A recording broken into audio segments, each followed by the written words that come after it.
আসসালামু আলাইকুম। Unique thought একাডেমিতে আপনাকে আবারও স্বাগতম। আজকের ভিডিওতে আমরা এমন একটি ভুল ধারণা নিয়ে কথা বলবো, যেটি ইংরেজি উচ্চারণ শেখার পথে হাজারো শিক্ষার্থীকে বিভ্রান্ত করে আসছে। অনেকেই মনে করেন কোনো বিদেশি ব্যক্তির কথা হুবহু নকল করলেই ইংরেজি উচ্চারণ শুদ্ধ হয়ে যায়। অথবা কেউ বলে থাকেন প্রেসিডেন্ট বারাক ওবামা অথবা প্রেসিডেন্ট ডোনাল্ড ট্রাম্পের উচ্চারণ হুবহু কপি করলে আমাদের উচ্চারণ ঠিক হয়ে যাবে। আবার কেউ কেউ পরামর্শ দিয়ে থাকেন মুফতি মেঙ্ক অথবা ইয়াসির কাদিরের বক্তব্য আপনারা যদি অনুসরণ করেন তাহলে আপনাদের উচ্চারণ ঠিক হয়ে যাবে। সো বিষয়টি আমার আমার দৃষ্টিতে এতটা সহজ মনে হয় না।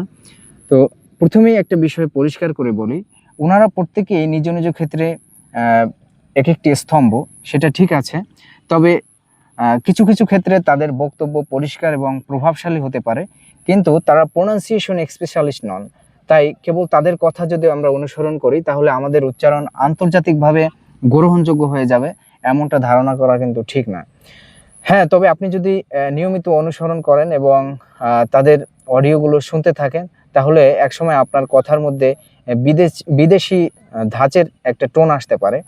কিন্তু সেটি সবসময় যে মানসম্মত বা অফিসিয়ালি সেটা গ্রহণযোগ্য হবে, এমনটা কিন্তু ভাবা ঠিক না। সো আ মনে রাখতে হবে যে এখানে শুধুমাত্র উচ্চারণ কপি করলেই কিন্তু উচ্চারণ সুন্দর হয়ে যায় না। এর জন্য প্রোনাউন্সিয়েশন রুলস আছে, এবং আইপিএ আছে, এবং এর একটি স্ট্যান্ডার্ড মান আছে। সো এই আমরা যেভাবে এবিসিডি দেখি, এরকম উচ্চারণের জন্যও আলাদা অনেকগুলো প্রায় ৫৫ থেকে ৬০ টি লেটার আছে। তো সেগুলোকে বলা হয় ইন্টারন্যাশনাল ফনেটিক অ্যালফাবেট, আইপিএ। তো এর সাথে আপনাকে আ পরিচিত হতে হবে। এরপরে আরো অনেক গ্রামার আছে। তার মধ্যে আছে কানেক্টেড স্পিচ, এরপরে স্টেজ অ্যান্ড রিদম, এরপরে ইন্টোনেশন, এবং এই জাতীয় আরো অনেকগুলো গ্রামার আছে। এই বিষয় সম্পর্কে আপনাকে জানতে হবে।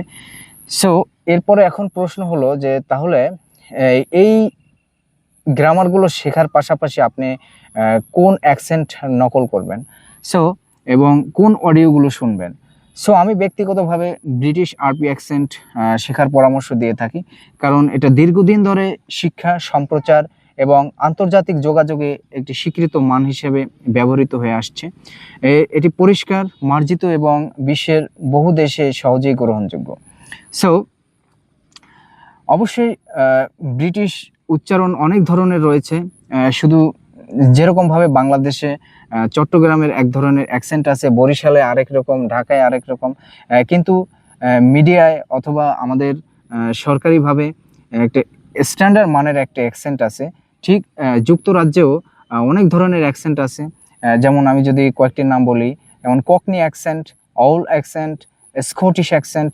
তবে অনেক আঞ্চলিক অ্যাকসেন্ট আছে, কিন্তু আমার কাছে যেটা আমি পেয়েছি সেটা হচ্ছে ব্রিটিশ আরবি অ্যাকসেন্ট। এটা বিশ্বব্যাপী এটা গ্রহণযোগ্য। এবং হ্যাঁ, বিবিসির যতগুলো প্রতিষ্ঠান আছে এবং বিবিসি রেডিও প্রোগ্রামে যতগুলো হয়, এই সবগুলোই কিন্তু এই আরবি অ্যাকসেন্টেই হয়। এবং ব্রিটিশ কাউন্সিলের যতগুলো প্রোগ্রাম এবং তাদের এক্সাম সেন্টারে আইএলটিএস এক্সামে যেই ধরনের অডিওগুলো শোনানো হয়, সেটা কিন্তু এই অ্যাকসেন্টে। কিন্তু একজন আন্তর্জাতিক শিক্ষার্থীর জন্য শুরু করার সবচেয়ে নিরাপদ এবং মানসম্মত ভিত্তি হচ্ছে RP accent, RP pronunciation. So আমি সাধারণত পরামর্শ দেই যে বিবিসির সংবাদ উপস্থাপক এবং তাদের রেডিও হোস্টদের উচ্চারণগুলো শেখার জন্য। তো কারণ কি? কারণ হচ্ছে তাদের উচ্চারণগুলো অত্যন্ত পরিষ্কার, নিয়ন্ত্রিত এবং মানসম্মত। সো এরপরেও যদি আপনি আমেরিকান ইংলিশ শিখতেই চান, তাহলে আমি বলব যে সিএনএন অথবা প্রতিষ্ঠিত কোনো আমেরিকান নিউজ অ্যাঙ্কর উপস্থাপক করে ইংলিশ অনুসরণ করতে পারেন। তবে শুরু থেকেই একটি স্ট্যান্ডার্ড অ্যাকসেন্ট নির্বাচন করতে হবে, যেটা আপনি ধারাবাহিকভাবে অনুকরণ করবেন। সো আরেকটি বিষয় হলো, একই শব্দের ভুল উচ্চারণ আপনার পেশাগত ভাবমূর্তিকে ক্ষতিগ্রস্ত করতে পারে। সো আপনি যদি এভাবে উচ্চারণ করেন, যদি আপনি এই জিনিসগুলো ফলো না করে আপনি র্যান্ডমভাবে আপনি সাউন্ড শুনতে থাকেন, তাহলে কেমন হতে পারে? যেমন হচ্ছে এই অ অরিজিনাল।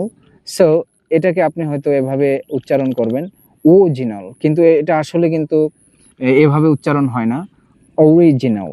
সো এই বিষয়গুলো কিন্তু অনেকগুলোই পার্থক্য আছে। তো এই ধরনের শব্দ অনেকেই ভুলভাবে উচ্চারণ করেন। তো সাধারণ মানুষ হয়তো সেটা বুঝতে পারেন না, কিন্তু একজন প্রশিক্ষিত শিক্ষক, ভাষাবিদ, চাকরির ইন্টারভিউয়ার বা আন্তর্জাতিক পরিবেশে কর্মরত ব্যক্তি খুব সহজেই এই পার্থক্যগুলো বুঝতে পারেন এবং তিনি সেই অনুযায়ী আপনাকে কিন্তু মার্ক দিয়ে থাকেন। তাই যদি আপনার লক্ষ্য হয় আন্তর্জাতিক মানের ইংরেজি বলা, শিক্ষকতা করা, আইএলস বা উচ্চশিক্ষার প্রস্তুতি নেওয়া কিংবা একটি পেশাদার ক্যারিয়ার গড়ে তোলা, তাহলে শুধু কাউকে নকল করবেন না, স্ট্যান্ডার্ড নিয়ম শিখুন এবং সঠিক উৎস থেকে ইংলিশ শিখুন এবং প্রতিদিন নিয়মিত অনুশীলন করতে থাকুন। সো আজ এ পর্যন্তই। সো ভিডিওটি ভালো লাগলে লাইক, শেয়ার অথবা কমেন্ট করতে পারেন। আর যদি এ ধরনের আরও কোনো ভিডিও আপনি জানতে চান, আরও কোনো বিষয়ে, তাহলে কমেন্টে জানাতে পারেন। সো সেই অনুযায়ী ভিডিও বানানো হবে। আসসালামু আলাইকুম।